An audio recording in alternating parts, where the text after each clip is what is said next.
Buenas tardes a toda la iglesia del Divino Jesús y a todos los hermanos que nos ven y nos escuchan. Damos gracias al Señor porque Él es bueno, como dice la Escritura. Estamos hoy día 20 de septiembre de 2020 y reconocemos, como dijo el apóstol Pablo allá en Atenas, porque en Él vivimos, nos movemos y somos. O sea que toda nuestra vida depende verdaderamente de la misericordia y de la gracia de Dios.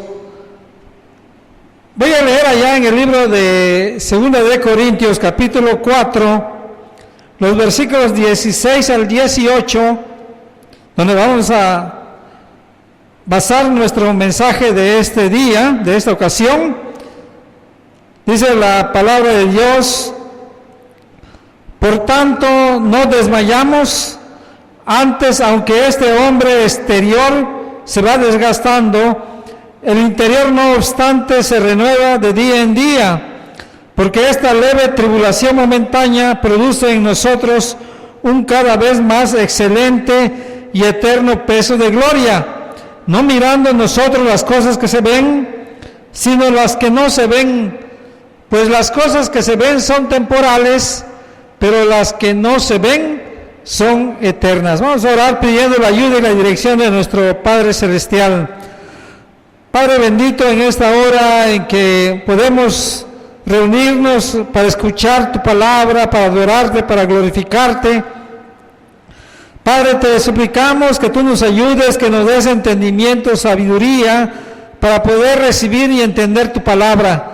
Guíanos en esta hora, Señor, que tu Espíritu Santo sea el que abra nuestra mente, nuestro corazón, y así, Padre, tu palabra haga la obra y no vuelva a ti vacía, sino cumpla los propósitos por los cuales, Padre, tú nos hablas en esta hora.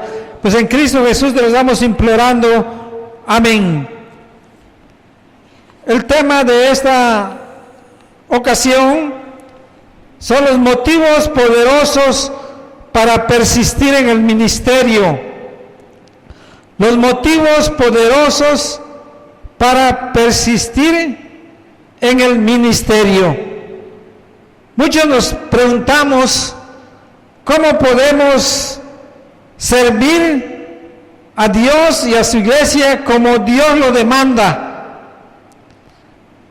¿Cómo podemos tener los motivos o los impulsos para no decaer, para no renunciar, sino todo lo contrario, continuar sirviendo al Señor como Él quiere que le sirvamos? En los anteriores capítulos de esta segunda carta a los Corintios, el apóstol Pablo da algunas distintivas de su ministerio que Dios le había encomendado y que él había desarrollado con la ayuda y dirección de Dios. En este pasaje del capítulo 4, versículos 16 al 18, pero también en el capítulo 5, del 1 al 10, el apóstol da algunos motivos poderosos para persistir en el ministerio, en el servicio a Dios, a pesar de todas las aflicciones que pudieran venir a nuestra vida. Este pasaje es considerado por algunos exégetas como un importante texto escatológico, ya que trata cómo viviremos en el futuro, en la eternidad. Y veamos cómo el apóstol, las enseñanzas que nos da de cómo verdaderamente podemos servir a nuestro Señor. En primer lugar, el apóstol Pablo nos dice que en medio de las aflicciones, el hombre interior se va renovando. En el versículo 16 nos dice: por tanto, no desmayamos, Antes, aunque nuestro hombre exterior se va desgastando, el interior, no obstante, se renueva de día en día. El apóstol describió en sus cartas las aflicciones que sufrió en su servicio a Cristo y a su iglesia. Aflicciones que fueron de diferentes grados, algunas muy difíciles, donde parecía que perdería la vida. Sin embargo, él vuelve a decir, como lo hizo en el versículo 4:1, no desmayamos. Dice en el versículo 16 también, por tanto, no desmayamos. Es decir, cuando él relata las diferentes tribulaciones, persecuciones que sufrió a mano tanto de los judíos como de las autoridades romanas y algunos cristianos, de algunos miembros de la iglesia, eso no lo llevó a desmayar, como él dice, y eso significa que en su ministerio nada lo llevó a renunciar, a desistir del ministerio que el Señor mismo había puesto en sus manos. En otras palabras, todo lo que había padecido no lo llevaría a desistir del ministerio dado por el Señor. Entonces nosotros nos podemos preguntar, después de tantas aflicciones que pasó el apóstol Pablo, ¿qué lo motivaba a no desistir, a no renunciar? Él afirmaba que aunque este hombre exterior se va desgastando, el interior, no obstante, se renueva de día en día. ¿Qué significa? ¿O cómo debemos interpretar esta cláusula expresada por el apóstol? Como el Señor nos exhorta y nos pide, debemos ser bíblicos en nuestra interpretación de toda la Escritura. Si no, estaríamos fallándole al torcer las Escrituras, lo cual, como sabemos, trae perdición, como dice el apóstol Pedro en la segunda epístola. El apóstol habla en este versículo 16 de un hombre exterior y de un hombre interior. Algunos pudieran interpretarlo como el cuerpo físico, el hombre exterior, y el alma o el espíritu como el hombre interior.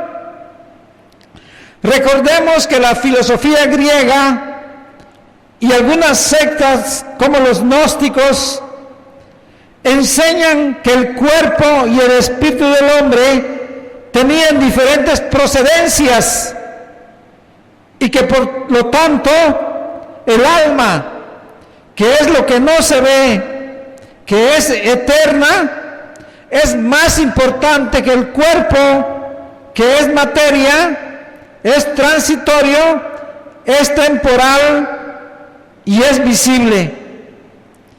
También enseñaban que cuando el hombre muere, el alma es liberada del cuerpo, que era considerada como una cárcel, y en esa condición ya liberada el alma, entonces el hombre vivía plenamente. Pablo, conocedor de la enseñanza hebrea,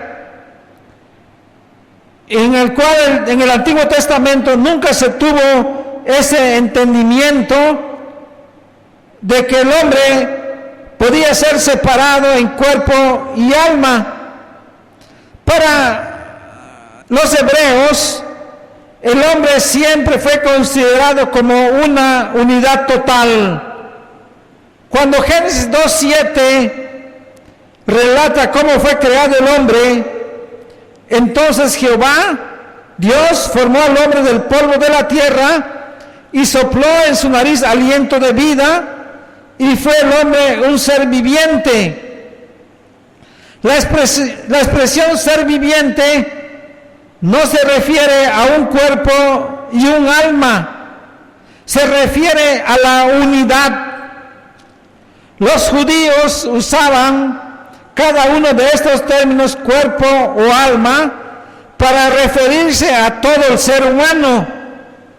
La separación del cuerpo y el alma debido a la muerte es antinatural y contraria a la intención original de Dios.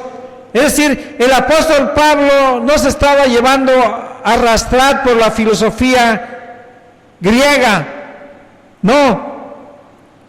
El apóstol Pablo, conocedor del Antiguo Testamento, nos está hablando, en este caso, del hombre exterior que está relacionado con el hombre viejo que Pablo describe en Efesios 4:22.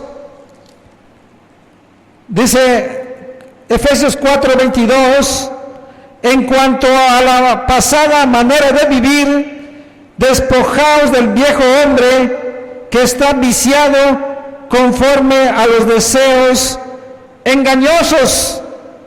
Es decir, para el apóstol Pablo, el hombre exterior es el viejo hombre, que, como dice acá, está viciado conforme a los deseos engañosos. Entonces, en cuanto a la pasada manera de vivir, dice, despojaos del viejo hombre. El viejo hombre debe morir, debe desaparecer.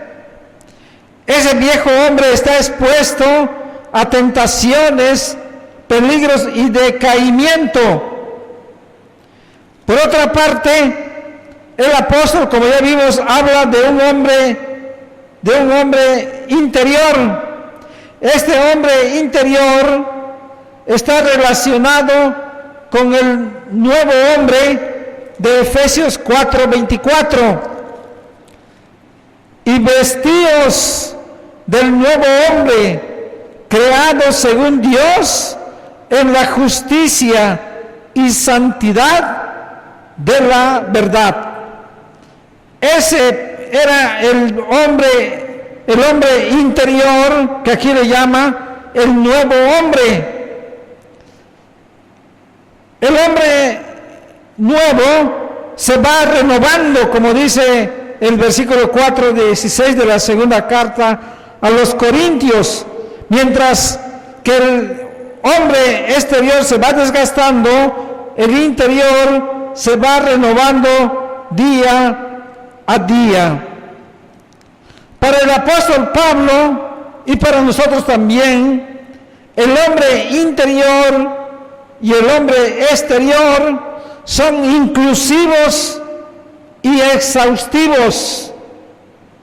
Es decir, incluye todo lo que pertenece a la existencia o personalidad humana de los creyentes. No es una parte del hombre, no, incluye toda la existencia del creyente. Y se renueva, como hemos visto, día a día por la comunión con Cristo, y se fortalece por el Espíritu Santo. Todo creyente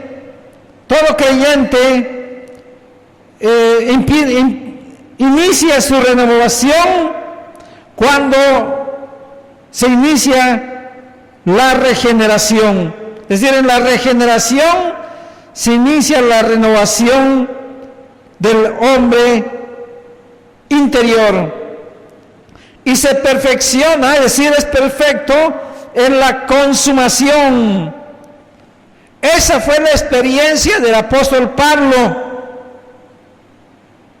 Su conversión en el camino a Damasco fue el inicio de su nuevo ser, que se renovaba día a día, ya que cada día experimentaba progreso en su nueva vida.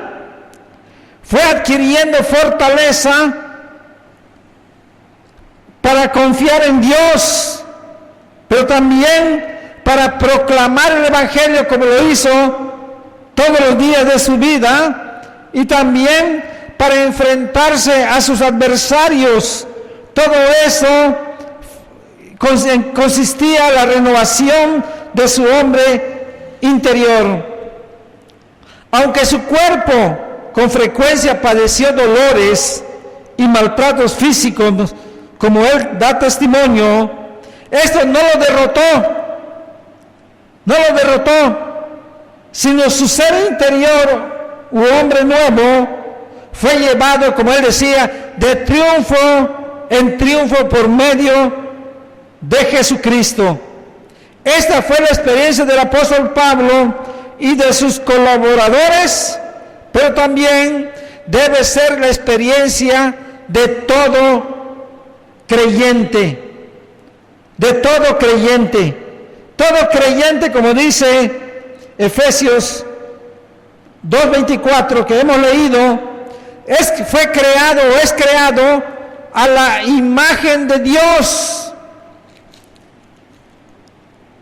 Fue creado a la imagen de Dios, dice, creado según Dios. Y el nuevo hombre va siendo transformado progresivamente por el conocimiento, la justicia y la santidad. Allá en Colosenses 3:10, de la misma forma, se nos da cómo el nuevo hombre, el hombre interior, se va renovando día a día. Dice, y revestido del nuevo, el cual conforme a la imagen de lo creó, se va renovando hasta el conocimiento pleno.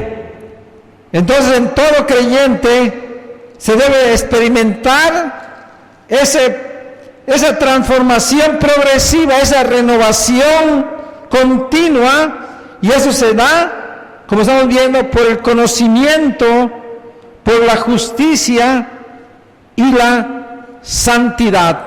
Esta renovación, como dice el apóstol, fue lo que lo motivó a continuar en el ministerio, en el servicio a Dios y el servicio a las iglesias locales. Y en segundo lugar, también tuvo una gran motivación para continuar adelante, reconociendo que las aflicciones que él pasó lo llevaban o producían en él un más excelente y eterno peso de gloria. ¿Cómo consideraríamos todos los sufrimientos que pasó el apóstol Pablo? Sabemos por la lista que él nos hace en sus testimonios todo lo que él padeció. Una vez fue apedreado, lapidado allá en Listra, sacado casi muerto, y otras muchas formas en que fue perseguido. Si esto pasara con nosotros, ¿cómo lo calificaríamos? ¿O qué pasaría con nosotros si aconteciera lo que él sufrió por Cristo y por la iglesia de Cristo? ¿Por qué él califica sus padecimientos como leves y momentáneos, como dice el versículo 17? ¿Por qué él pudo continuar con su ministerio a pesar de tantas situaciones adversas? Pablo realmente no minimizaba ni consideraba insignificantes sus sufrimientos. Esto se hace evidente, por ejemplo, en 1 Corintios 4:11. Él decía: hasta esta hora padecemos hambre, tenemos sed, estamos desnudos, somos abofeteados y no tenemos morada fija. Él no estaba minimizando los sufrimientos. Y en 2 Corintios capítulo 1, versículos 8 y 9, también tenemos otras expresiones de lo que él había padecido.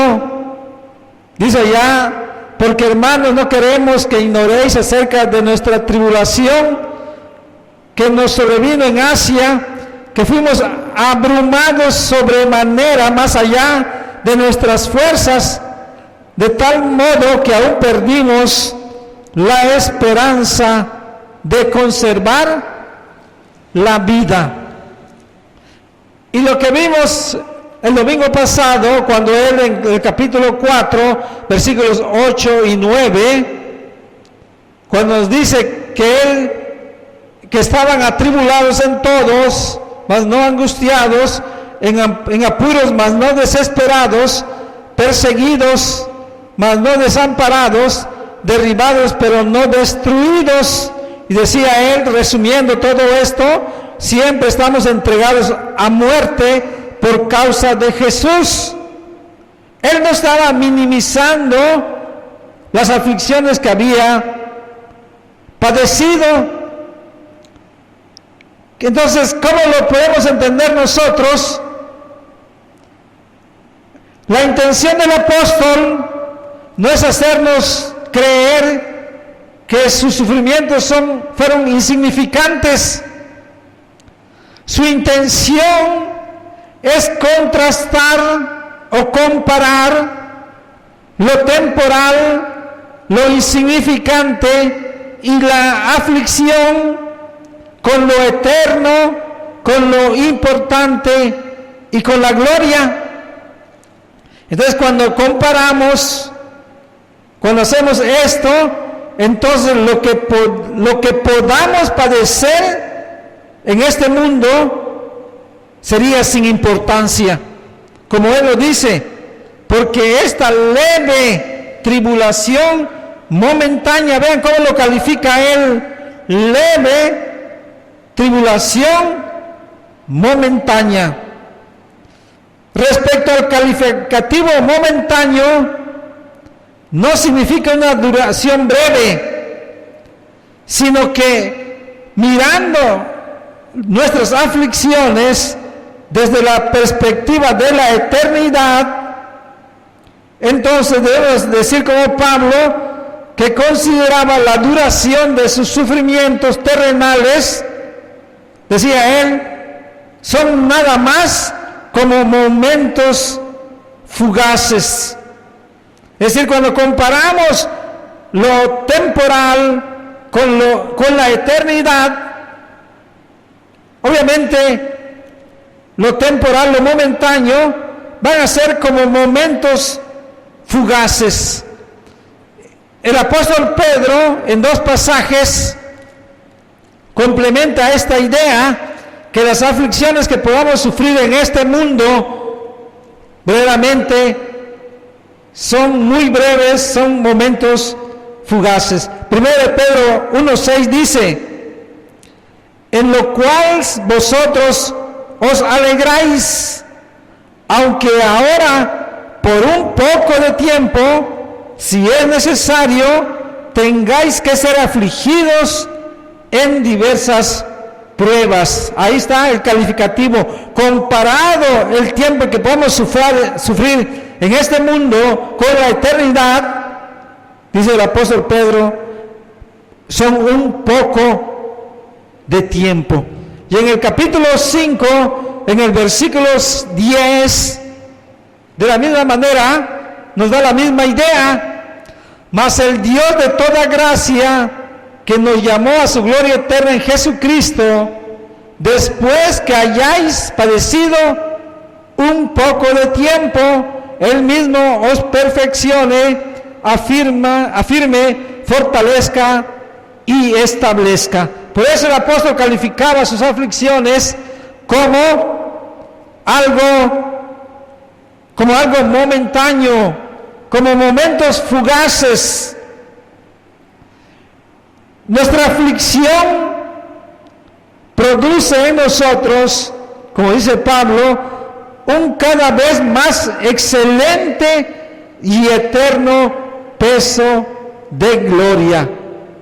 Cuando lo miramos como lo veía el apóstol Pablo, leve, no le daba mucha importancia. Esa oración, dice, produce en nosotros ese tiempo del verbo, es un tiempo de indicativo que significa de una manera continuada. Entonces, cuando el creyente de una manera continuada, las aflicciones producen un eterno peso de gloria. Esto no indica que la aflicción merece la gloria, porque entonces los creyentes desearían y buscarían las dificultades. No es así. Dios es quien permite que la aflicción visite las vidas de los creyentes y por su soberana voluntad produzca ese eterno peso de gloria, como dice el apóstol Pablo. O sea, el creyente no debe desear ni buscar las aflicciones. Dios es quien permite la aflicción en la vida de los creyentes y Él produce a través de esa aflicción que ese eterno peso de gloria vaya también aumentando. Allá en el libro de Hechos 14:22 tenemos también una enseñanza respecto a cómo la aflicción en la vida del creyente que Dios permite en su vida produce bendición. 14:22 dice la siguiente manera: confirmando los ánimos de los discípulos, exhortándoles a que permaneciesen en la fe y diciéndoles: es necesario que a través de muchas tribulaciones entremos en el reino de Dios. Allá está como Dios nos dice que en el creyente, dice, es necesario las tribulaciones. El motivo, o más bien la frase, peso de gloria, significa eterna plenitud de gloria. Significa que nuestra gloria es tan grande que es inconmensurable, es decir, no se puede medir. Es la gloria celestial indescriptible y que excede toda medida. El versículo 18 que leímos en nuestro pasaje inicial de 2 de Corintios 4 nos da la causa de la afirmación de Pablo. Capítulo 4, versículo 18, nos da causa de la actitud de Pablo respecto a por qué veía las aflicciones leves y momentáneas. Dice él: no mirando nosotros las cosas que se ven, sino las que no se ven. ¿Cuáles cosas son las que se ven? En este caso, las aflicciones, las tribulaciones, los sufrimientos y todo lo demás que materialmente podemos ver. El apóstol decía que no fijaba su atención en las cosas que no se ven. De esta manera, minimizamos las dificultades y maximizamos la gloria eterna. Esa debe ser la actitud de todo creyente, no mirando nosotros las cosas que se ven, sino las que no se ven.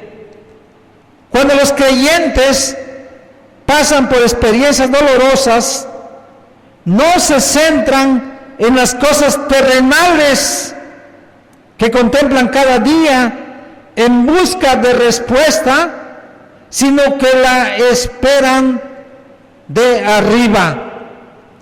Es decir, ahí tenemos donde debemos de poner nuestra mirada. Dice el apóstol Pablo en Colosenses 3, 1 al 3, si pues habéis resucitado con Cristo, buscad las cosas de arriba, donde está Cristo sentado a la diestra de Dios.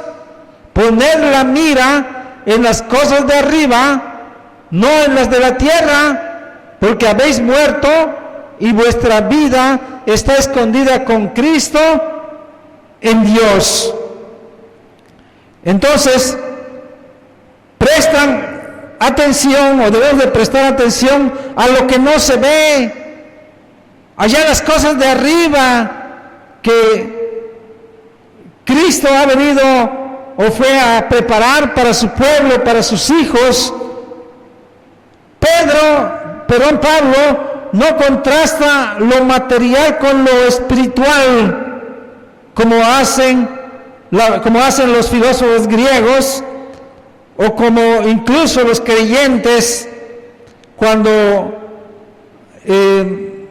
pues lo hacen de una manera errada, sino Pablo está contrastando lo terrenal con lo celestial y lo temporal con lo eterno. Entonces, el motivo para tener esta actitud es porque las cosas que se ven, dice allá en el versículo 18, dice, pues las cosas que se ven son temporales, pero las que se ven son eternas. Entonces, en relación con la eternidad, el tiempo es solo un instante.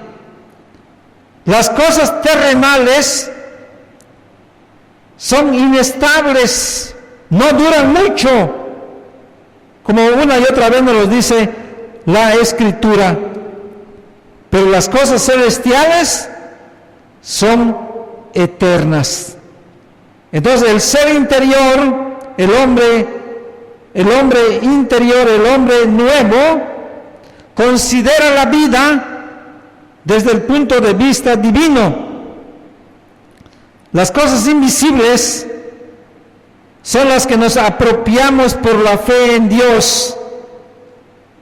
El creyente o los creyentes se identifican con los héroes de la fe que vieron estas cosas con los ojos de la fe, las reconocieron de lejos